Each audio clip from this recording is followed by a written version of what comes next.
Tässä videossa käydään läpi, kuinka hyvä tämä iPhone 17 Pro on verrattuna mun aikaisempaan iPhone 12. iPhone 17 Pro maksoi 1200 € verrattuna mun vanhaa, joka maksoi varmaan 800. Videossa tullaan aika paljon vertailemaan mun vanhaa puhelinta tähän uuteen, joten tervetuloa mukaan. Mä oikeastaan halusinkin puhua tästä iPhone 17 Pro kamerasta verrattuna tuohon 12, ja onhan toi siis huomattavasti parempi. Tässä mä laitan teille pari esimerkkikuvaa, eli tässä on 1X, sitten on 2X, sitten on 4X ja sitten on vielä 8X. Niin huomataan, että mitä niinku kauemmaksi zoomataan, niin sen parempi laatuinen 17 Pro on vielä verrattuna 12. 12 zoomaa vaan 5-kertaisesti ja se taitaa olla digitaalinen ja se 5 vielä. Kameralla mä en nyt ottanut kuvia, mutta tässä 17 Prossa pystyy tekemään tämän vaaka etukamerahomman, eli ei tarvitse enää kääntää puhelinta, vaan voit pystyä suunnassa kuvata vaakatason videoa. Eli sitähän ei näissä aikaisemmissa ole ollut, se tuli 17 myös, mutta kuuluu Prohon totta kai. Kameran parantuminen on aika iso juttu, jos ottaa kuvia just jonkun verran, mutta jos ottaa vaikka tyylin koirastaan pelkästään kuvia, niin sitten toi ehkä ei ole niin huomattava ero. Mä halusin puhua ihan yleisestä suorituskyvystä, eli Geekbenchissä tässä on CPU-score molemmista ja sitten tässä on GPU-score. Ja huomataan, että iPhone 17 Pro voittaa 12 aika huomattavasti. Mutta lopulta näissä niin kuin arkisessa käytössä näissä on juuri eroa. Että nettiselain toimii yhtä hyvin, WhatsApp toimii yhtä hyvin, ihan kaikki nämä peruspalvelut toimii ihan todella hyvin. Ja iPhone 12 on edelleen todella nopea puhelin, vaikka se onkin jo 5 vuotta vanha.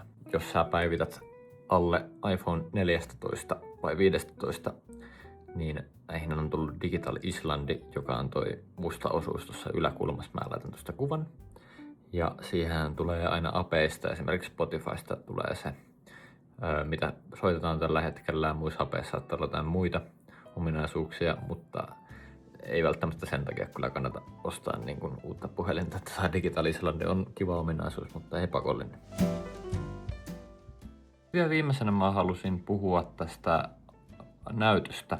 Tämä näyttöhän on muuttunut aika paljon vuosien varrella ja iPhone 17 Pro käyttää tätä OLED-näyttöä, joka on 120 Hz, kun taas iPhone 12 käyttää jo OLED-näyttöä, mutta 60 Hz ja sinne sitä ProMotionia.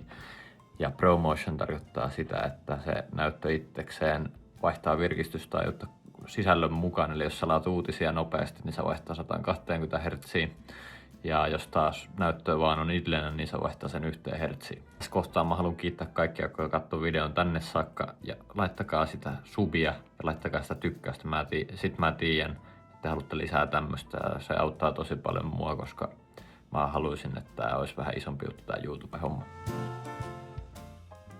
Vielä ihan vikana akun kesto. Eli Applehan lupaa iPhone 17 Prolle todella pitkää akun kestoa ja mulla itsellä tää on kestänyt kevyessä käytössä vähän yli päivä. Saatan ladata kerran päivässä 70-80% ja sitten kestää mulla koko päivä. iPhone 12 mulla oli se ongelma, kun mä käytin päivän, niin mä saatoin jo puolesvälis päivää, vaikka mä käytän pari tuntia puhelinta päivässä, niin laittaa sen laturiin. Eli iPhone 17 Prossa on tosi paljon parempi akku.